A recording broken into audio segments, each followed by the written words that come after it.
नगरमधील विट्स हॉटेलच्या टेंडर प्रोसेसवर विरोधी पक्षनेते अंबादास दानवेंनी संशय व्यक्त केला आहे। तर एखाद्या मंत्र्याच्या मुलासाठी अधिकाऱ्यांनी अटी शर्ती काढून टेंडर दिलं, त्याचबरोबर एका दिवसात कर्ज कसं मंजूर होतं असा सवाल अंबादास दानवेंनी विचारला।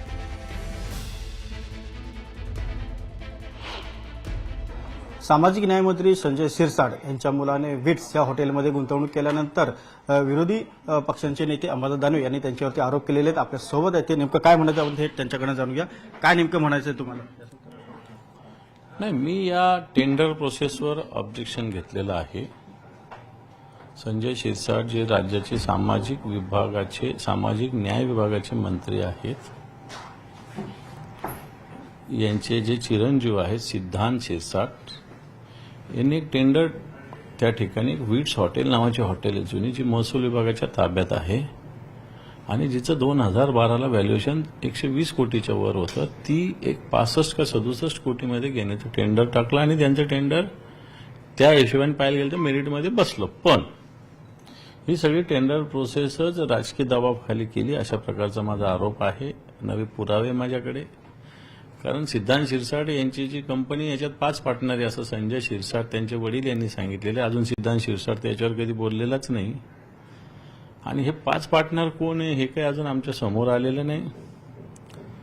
परंतु अशा पद्धतीनं साधं गटाराचं 2 लाखाचं 3 लाखाचं टेंडर जरी असलं तरी 3 वर्षाचं ITR असलं पाहिजे, सॉलन्सी असली पाहिजे। जर एवढे मोठं असेल तर 40-45 आधीच टेंडर जे निघालेलं आहे तेच सांगतात 7 वेळेस टेंडर निघालं, तर आधीच्या टेंडरमध्ये 40 कोटीची सॉलन्सी असावी असं म्हटलेलं आहे।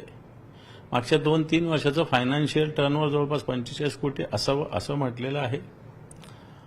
आणि असं असताना या सगळ्या अटी शर्ती काढून ही टेंडर प्रोसेस राबवलेली आहे संभाजीनगरच्या महसूल अधिकाऱ्यांनी आणि त्याच्याविषयी आमचं बेसिक ऑब्जेक्शन होतं। आणि आता असं कळालं की संजय शिरसाट याच्यातून विड्रॉ होतात, पण विड्रॉ झाले म्हणजे विषय संपलेला नाही, कारण त्यांनी ज्या गोष्टी सांगितल्या होत्या त्याचा खुलासा होण्याची आवश्यकता आहे। त्यांनी सांगितलं होतं की 5 पार्टनर आहे जे आम्ही 3-3, 4-4 कोटी रुपये एकत्र करू आणि बँका फायनान्स करतील। बँका कसं काय फायनान्स करतील? माझ्याकडे एका मुलीचा फोन आला नागपूरच्या की ती म्हणते की मला 2 वर्षापासून 2 लाखाच्या कर्जासाठी मी 10 बँकेत गेले, माझा नवरा नोकरीला, माझे वडील नोकरीला, दोघांचंही मी नोकरीचं प्रमाणपत्र देते, परंतु मला 2 लाखाचं कर्ज मंजूर होत नाही।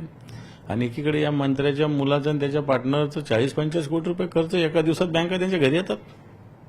ही राजकीय दबावशाही होऊ शकत नाही आणि म्हणून संजय शिरसाट यांनी विड्रॉ जरी अजून झाले, नुसतं ते बोलले, खरं कागदावर झाले नाही झाले मला माहिती नाही, परंतु या टेंडर प्रोसेसवर जरी शिरसाट विड्रॉ झाले तरी माझा प्रश्नचिन्ह आहे। मी या संदर्भात राज्य सरकारकडे याच्यातल्या अनागोंदीचा पाठपुरावा करेल। धन्यवाद तुम्ही न्यूज 18 लोकमतशी बोलल्याबद्दल। व्हिडिओ जर्नलिस्ट गणेश काळेसह उदय जाधव, न्यूज 18 लोकमत, मुंबई।